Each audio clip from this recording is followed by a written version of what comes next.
اعوذ باللہ من الشیطان الرجیم بسم اللہ الرحمن الرحیم الحمد للہ الذی خلق السماوات والارض وجعل الظلمات والنور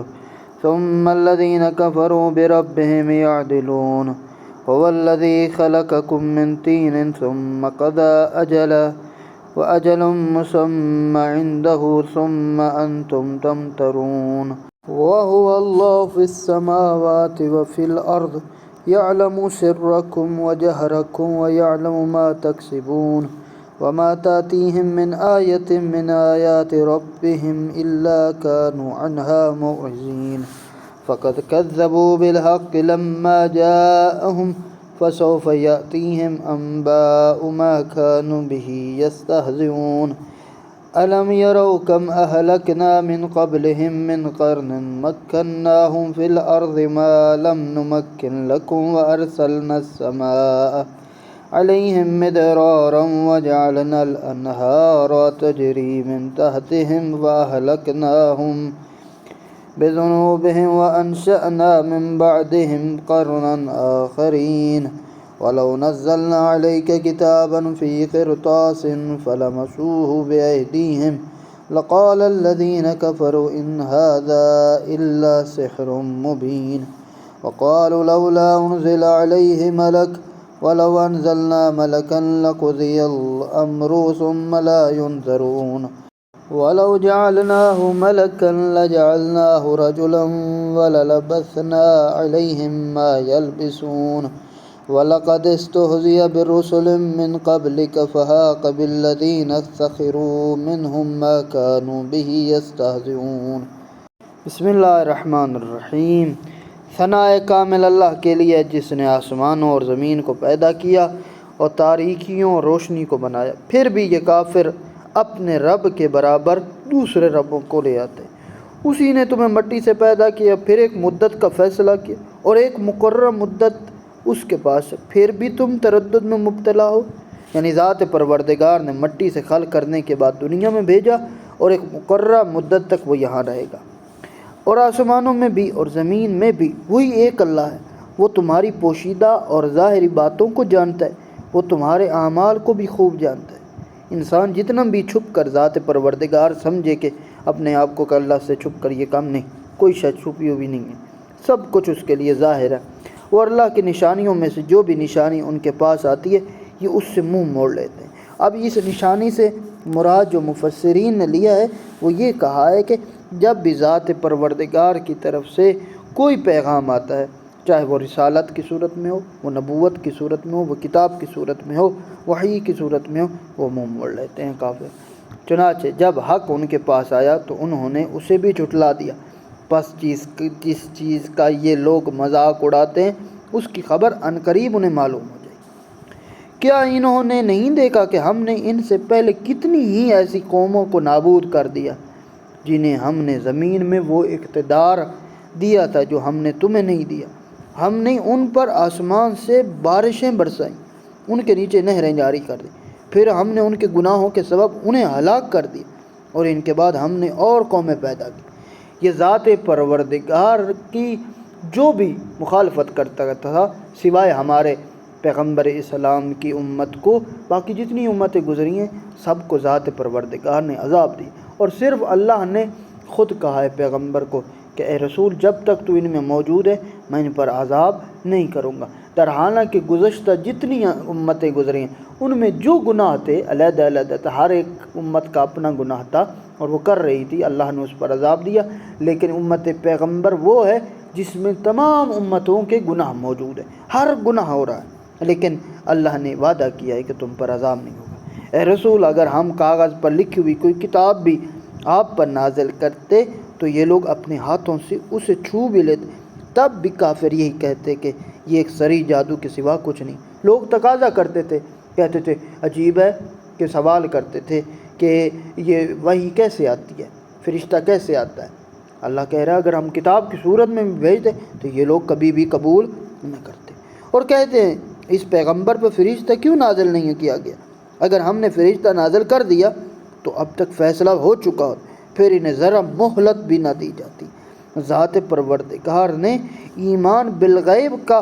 زور دیا ہے کہ انسان کا امتحان ایمان بالغیب ہوتا ہے، کہ انسان یہ اعتقاد رکھے کہ جس طرح ذات پروردگار ان آنکھوں سے نظر نہیں آتی، فرشتہ بھی ان آنکھوں سے نظر نہیں آ سکتا کہ جب تک وہ بشری شکل میں نہ آئے۔ اللہ نے کہا اگر میں ان کو فرشتہ نازل کر دیتا تو ان پر فوراً عذاب نازل کر دیتا، اور اگر ہم اسے فرشتہ قرار دیتے یعنی نبی کو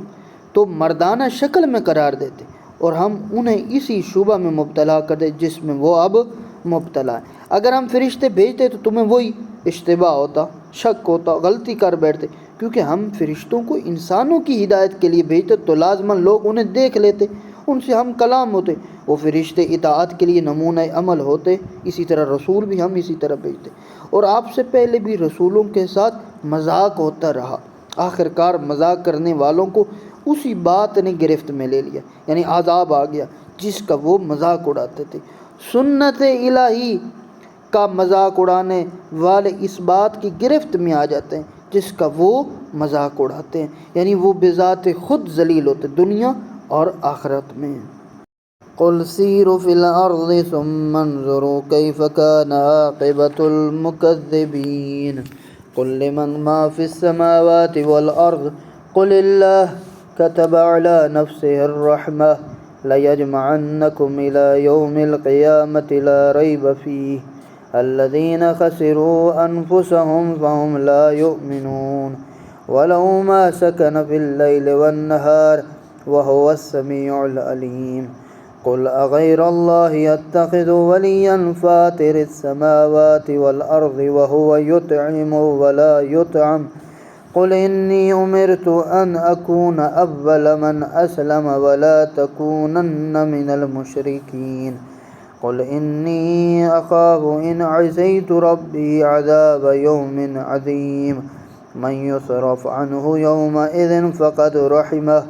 وذلك فوز المبين وإن يمسسك الله بضر فلا كاشف له إلا هو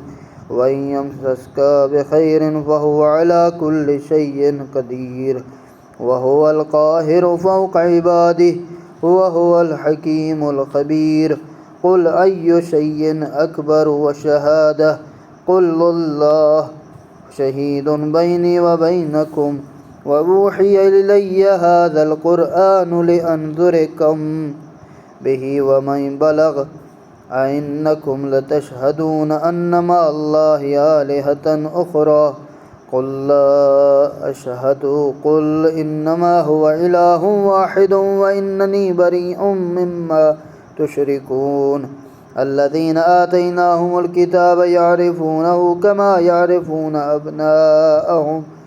الَّذِينَ خَسِرُوا أَنفُسَهُمْ فَهُمْ لَا يُؤْمِنُونَ۔ اور ان سے کہہ دیں کہ زمین میں چلو پھرو، پھر دیکھو کہ جھٹلانے والوں کا کیا انجام ہوا۔ یعنی ذات پروردگار نے یہ کہنا چاہتا ہے کہ مطالعہ تاریخ سے غرض یہی ہے کہ سیروا فی الارض جدید طریقے کی تحقیق ہے جس کا عربوں کو علم ہی نہیں تھا۔ بڑی بڑی تہذیبوں، سلطنتوں کے باقی ماندہ کھنڈرات سے ان کا انجام بدگواہی مل جاتی ہے۔ اور اسی طرح ان سے پوچھ لیجئے کہ آسمانوں اور زمین میں جو کچھ ہے وہ کس کا ہے؟ کہہ دیجئے سب کچھ اللہ ہی کا ہے۔ اس نے رحمت کو اپنے اوپر لازم کر دیا، وہ تم سب کو قیامت کے دن جس کے آنے میں کوئی شک نہیں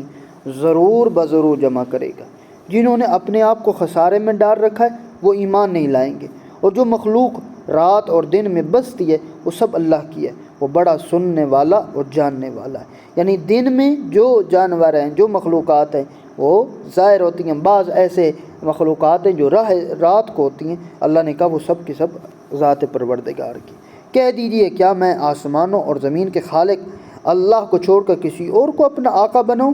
جبکہ وہی کھلاتا ہے اور اسے کھلایا نہیں جاتا؟ کہہ دیجئے مجھے یہی حکم ہے کہ سب سے پہلے اس کے آگے سر تسلیم خم کروں، اور یہ بھی کہا گیا ہے کہ تم ہرگز مشرکین میں سے نہ ہونا۔ یہ بھی کہہ دیجئے اگر میں اپنے رب کی نافرمانی کروں تو مجھے بڑے دن کے عذاب کا خوف ہے، اور جس شخص سے اس روز یہ عذاب ڈال دیا گیا اس پر اللہ نے بڑا ہی رحم کیا، اور یہی نمایاں کامیابی ہے۔ اور اگر اللہ تمہیں ضرر پہنچائے تو خود اس کے سوا اسے دور کرنے والا کوئی نہیں ہے، اور اگر وہ تمہیں کوئی بھلائی عطا کرے تو وہ ہر چیز پر قادر ہے، اور وہی اپنے بندوں پر غالب ہے، اور وہی بڑا حکمت والا باخبر ہے۔ کہہ دیجئے گواہی کے لحاظ سے کون سی چیز سب سے بڑی ہے؟ کہہ دیجئے اللہ ہی میرے اور تمہارے درمیان گواہ ہے، یعنی ذات پروردگار سے بڑا کوئی گواہ انسان کا نہیں ہے، جو ہر ایک چیز پر نظر رکھے ہوئے، ہر ایک چیز کو دیکھ رہا ہے، سن رہا ہے۔ اور یہ قرآن میری طرف بذریعہ وحی نازل کیا گیا ہے تاکہ میں تمہیں اور جس تک یہ پیغام پہنچے سب کو تنبیہ کروں۔ کیا تم یہ گواہی دیتے ہو کہ اللہ کے ساتھ کوئی اور معبود ہے؟ کہہ دیجئے میں تو ایسی گواہی نہیں دیتا۔ کہہ دیجئے کیا معبود تو صرف وہی ایک ہے، اور جو شرک تم کرتے ہو میں اس سے بیزار ہوں۔ جاؤ تم جو کرتے رہو پھرو، لیکن اللہ ایک ہی ہے، تمہارے شرک سے میں بری ہوں۔ جنہیں ہم نے کتاب دی ہے وہ اس رسول کو ایسے پہچانتے ہیں جیسے اپنے بیٹوں کو پہچانتے۔ جنہوں نے اپنے آپ کو خسارے میں ڈال رکھا ہے بس وہی ایمان نہیں لائیں گے۔ یہاں پر علماء کرام مفسرین نے یہ کہا ہے کہ یہاں اللہ نے جو یہ کہا جن کو کتاب دی، یعنی یہاں مراد اہل کتاب ہے، یعنی اہل کتاب ہی وہ ہیں جو یہود و نصارہ میں سے تھے۔ ان کو ذات پروردگار نے یہ سب کچھ پہلے ہی تورات، انجیل، زبور میں بتا دیا تھا کہ میرا ایک پیغمبر آنے والا ہے، اور انبیاء بھی بتا کے گئے تھے کہ ایک پیغمبر آنے والا ہے، لیکن ذات پروردگار کہہ رہا ہے یہ اہل کتاب وہ ہے جس طرح اپنے بیٹوں کو قریب سے پہچانتے ہیں، جانتے ہیں، اسی طرح وہ ہمارے رسول کو بھی جانتے ہیں، لیکن اس پر ایمان نہیں لے آتے۔